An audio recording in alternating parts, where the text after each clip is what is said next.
सौरभ नाम का लड़का होता है जो कुछ दिनों से उसके मामा मामी के यहाँ रहने के लिए जाता है, अपनी आगे की पढ़ाई करने के लिए। प्लस टू की पढ़ाई करने के लिए उसकी मैट्रिक उसने पास कर लिया रहता है। जब वो अपने मामा मामी के यहाँ जाता है तो उसकी मामी जो है सो बहुत ही खूबसूरत होती है, जिसकी उम्र तकरीबन 35 साल की होती है। उसका नाम सुहानी होता है और वो अपनी मामी को दिलो दिल बहुत पसंद करने लगता है। और एक दिन जब उसके मामा उसके घर पे नहीं होते हैं तो वो अपनी मामी के साथ कुछ ऐसा कर जाता है जिसके बारे में आप सोच के भी आप कांप जाएंगे। वो सारे हदें पार कर जाता है। पहले कहानी में बने रहें, तभी आपको पूरी कहानी पता चलेगी और तभी आप कहानी के अंत तक पहुंच पाएंगे। आज की कहानी शुरुआत करने से पहले मैं प्रणय स्टोरी तक में आप सभी का स्वागत करता हूं। चैनल पे नए हैं तो इसको लाइक सब्सक्राइब और शेयर जरूर करें। आपके लाइक सब्सक्राइब और शेयर से ही मेरा मोटिवेशन बढ़ता है, मैं मोटिवेट होता हूं, आपके लिए अच्छी सच्ची और अच्छी कहानियां लेके आता हूं। तो चलिए आज की कहानी शुरुआत करते हैं। आज की कहानी जो है सो झारखंड के रांची शहर की है। वहाँ पे एक अजीत नाम का शख्स होता है, उसका एक छोटा परिवार होता है, उसकी पत्नी होती है, फैमिली में एक बेटा होता है जिसकी उम्र तकरीबन 16 साल की होती है। और वो जो है अपनी मैट्रिक की परीक्षा पास कर लेता है फर्स्ट डिवीज़न से। और वहाँ की उसके जहाँ पे वो रहता है वहाँ पे उसने मैट्रिक की परीक्षा पास कर लिया, लेकिन उसके कुछ दूरी पे जो उसके मामा का घर होता है वो आगे की पढ़ाई प्लस टू करने के लिए वहीं जाता है, क्योंकि वहाँ पे अच्छे साधन है, वहाँ अच्छा कॉलेज है, वहाँ पे वो अच्छे से पढ़ाई करेगा जिससे उसका फ्यूचर बन सकता है। उसके माता पिता ने अपने बच्चे को वहाँ अपने मामा मामी के यहाँ भेज दिया। उसके मामा मामी भी उसे अपने भैगने को भांजे को देख के बहुत खुशी हुए कि हाँ बहुत अच्छा, मेरा भांजा बहुत दिनों के बाद आया है। और वो लोग भी कहे कि हाँ ठीक है, तुम आप मैट्रिक तो कर ही चुके हो, अब प्लस टू की पढ़ाई जो अब यहीं से करोगे और एकदम मन लगा के पढ़ाई करना। वो भी ठीक है। उसके मामा जो है एक बस प्राइवेट जॉब करते हैं और उसी से उनका परिवार चलता है। उनके परिवार में एक उनकी पत्नी होती है और एक वो होते हैं, उनका कोई बच्चा नहीं होता है। एक बार की बात है, वो अपना उसका सौरभ जो होता है उसका एडमिशन हो जाता है कॉलेज में। वो पढ़ाई करता है और उसके मामा अपने जॉब पे जाते हैं, मामी अकेली रहती है। वो अपना कॉलेज जाता है और कॉलेज में मन लगा के पढ़ाई करता है। और उसके फैमिली में सभी को आप आराम से हैं, खुशी खुशी। मामा एक दिन की बात है, उसके मामा को एक जगह जाना होता है किसी काम से, जिसमें उसे 2 दिन लग जाते हैं। तो वो अपनी पत्नी को कह के जाता है कि देखो तुम और शिवम घर पे ही रहना, अपना खाना पीना खा लेना, मैं बाहर जा रहा हूँ काम से, 2 दिनों के बाद लौटूंगा। उसकी पत्नी कहे ठीक है। उसका जो भांजा होता है सौरभ, उसे अपनी मामी बहुत अच्छी लगती है और उसकी नीयत अपनी मामी के प्रति गलत होती है। वो गंदी निगाह से उसे देखता है। जब भी मामी कभी नहाती होती तो उसको मौका मिलता तो वो छिप छिप के देखता। और उसकी मामी जो थी बहुत ही खूबसूरत थी, उसका गठीला शरीर था, बहुत ही जवान तो थी, बहुत खूबसूरत थी। अब जो है सो शिवम या सौरभ जो है सो उसे उसकी मामी बहुत अच्छी लगती थी और वो चाहता था कि मामी से बात करना।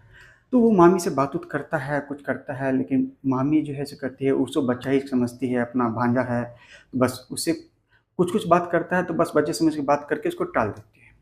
एक दिन की बात है, जब वो रात हो जाता है और उसके मामा तो बाहर गए हैं, तो शिवम जो उसकी मामी कहती है कि देखो बेटा, तुम जो है सो आज यहीं पे सो जाओ, तुम्हें डर लगेगा तो कहीं तो कहे ठीक है मामी, सो मैं आप ही के पास सो जाऊंगा आज। तो ठीक है, कोई बात नहीं, सो ही जाना। शिवम जो है अपनी मामी के ही साथ उसके कमरे में सो जाता है। रात हो जाती है, सो दोनों खाना पीना खा के सो जाते हैं। जब आधी रात होती है तो जब उसकी मामी सोई रहती है, जिसका नाम सुहानी होता है, उसका हल्का थोड़ा पल्लू सरक जाता है। शिवम की आंखें खुलती है, वो देखता है उसकी मामी का वो गोरा गोरा बदन देखता है। और उसके जब वो सीने को देखता है तो उसका दिमाग हिल जाता है। और तब उसके बाद वो अपना हाथ धीरे धीरे सहलाने लगता है अपनी मामी के स्तनों पे। ये सब चीज़ें उसकी मामी की नींदें खुल जाती हैं। वो हाथ झटक देती, "जी मम्मी क्या कर रहे हो? ये बदतमीज़ी गंदी बात कर, मैं तुम्हारे मामा को कह दूँगी।" "नहीं मम्मी, मैं गलती हो गया, मैं कभी नहीं कुछ नहीं करूँगा।" फिर वो सोता है और उसकी मामी भी सोती है, लेकिन फिर वो बदतमीज़ी करना शुरू करता है, वो देह हाथ सहलाने लगता है और इस बार जो है उसकी मामी को ये सब चीज़ अच्छा लगने लगता है और जब वो अच्छा लगने लगता है, तो वो भी इसकी मामी भी मचल उठती है और उसके बाद उसके वो प्राइवेट पार्ट को छूने लगता है, ये वो करने लगता है, तो उसकी मामी फिर उठ जाती है, कहती है, "इसे मम्मी क्या कर रहे थे?" "नहीं मामी, मैं आपको बहुत दिनों से देख रहा हूँ, मैं आपको बहुत पसंद करता हूँ, आप मुझे बहुत अच्छी लगती हो। मैं आपको कितनी बार नहाते हुए भी देखा हूँ।" वो उसकी मामी कहती, "ये तो गंदी बात है, गलत बात है।" कहते, "नहीं मामी, मैं अब मुझे बर्दाश्त नहीं हो रहा है, आज कोई नहीं है मामी, मुझे मत रोको।" और उसके साथ वो छेड़खानी करने लगता है। अब जो है सुहानी को भी ये बहुत अच्छा लगता है।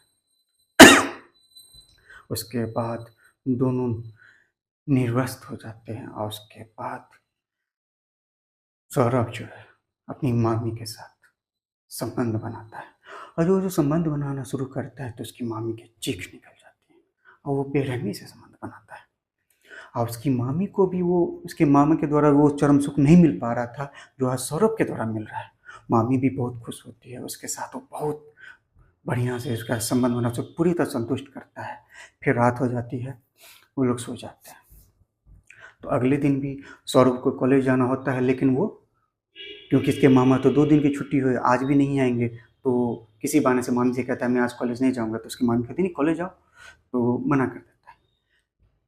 तो फिर वो खाना-वाना ना खा के आज दोपहर में ही दोनों का फिर गलत हरकत शुरू हो जाता है। शिवम मामी के पास जाता है, उसके देह हाथ को छूता है और फिर वो दोनों पूरी तरह से निर्वस्त्र होके अपनी सारी हदें पार करके आप फिर नंगे होके संबंध बनाते हैं और वो जो संबंध बनाना शुरू करता है तो उसकी मामी को भी अब वो अच्छा लगने लगता है, उसके साथ वो संबंध बनाने लगती है और वो महसूस करती है कि जो उसके पति संजय ने नहीं दिया, वो उसका भांजा उसे वो सुख दे रहा है और उसके साथ वो पूरी तरह से वो संबंध बनाती है और उसकी चीखें निकल जाती है और उसके बाद वो लोग खूब एक दूसरे में खो जाते हैं और उसके बाद ये सिलसिला जारी होने लगता है। एक दिन जब उसके फिर मामा आ जाते हैं तो सब नॉर्मल हो जाता है, उसके बाद वो काम पे जाते हैं, तो ये सिलसिला जारी हो जाता है और हमेशा ये कहानी चलता रहता है। जब भी उसके मामा नहीं रहते, शिवम आता अपनी मम्मी के पास करता, ये सब चलता है। तकरीबन 5 से 6 महीना जब बीत जाता है, तो शिवम के मामा तो जानते हैं कि उसकी पत्नी जो है सो प्रेग्नेंट हो नहीं सकती है, क्योंकि उसके मामा ने एक बार जब इलाज करवाया था तो उन्होंने पाया था कि वो उनमें गड़बड़ी है जिस कारण से वो बाप नहीं बन सकते हैं। उनकी पत्नी स्वस्थ है, लेकिन उनमें कमी है जिसके कारण वो बाप नहीं बन सकती, उनकी पत्नी प्रेग्नेंट नहीं हो सकती। कुछ दिनों के बाद जो है वो उसके मामा जो है उसकी पत्नी जो होती है सुहानी, वो प्रेग्नेंट हो जाती है। अब वो घबरा जाती है कि वो प्रेग्नेंट हो गई है। वो सौरभ से बोलती है कि हम लोग का जो ये संबंध है ये तो मैं प्रेग्नेंट हो गई हूँ। सौरभ भी बौखला जाता है क्योंकि वो तो पढ़ाई कर रहा था। कहता है मम्मी ये मैं तो मेरी उम्र भी नहीं है कि मैं बाप बनूँ या कुछ करूँ, ये सब कैसे होगा? तो मामी उसकी कहती है कि अब हम क्या करें कुछ नहीं। लेकिन इन दोनों की सारी बातें उसके मामा ने सुन ली तो उसका तो आग बबूला हो जाता है। वो दोनों को मारने के लिए दौड़ता है। एक खंजर निकालता है, दोनों को मारने के लिए, काटने के लिए दौड़ता है। तो फिर उस वो जो है फिर अपने उसकी मामी बहुत दूर से रोक लेती है, सँभालती है किसी तरह। वो अपनी बहन को बुलाता है और बहन से कहता है कि देखो बहन, तुमने अपने बेटे को मेरे यहाँ पढ़ाई करने के लिए भेजा है, अच्छा भविष्य बनाने के लिए, उसने मेरे साथ क्या किया? उसकी माँ सुन के अपने बेटे को बहुत मारती है, अपनी भाभी को भी बहुत उल्टा-सीधा बोलती है कि क्या तुमने अपने भांजे के साथ गलत किया, मेरे भाई का ज़िंदगी बर्बाद कर दिया।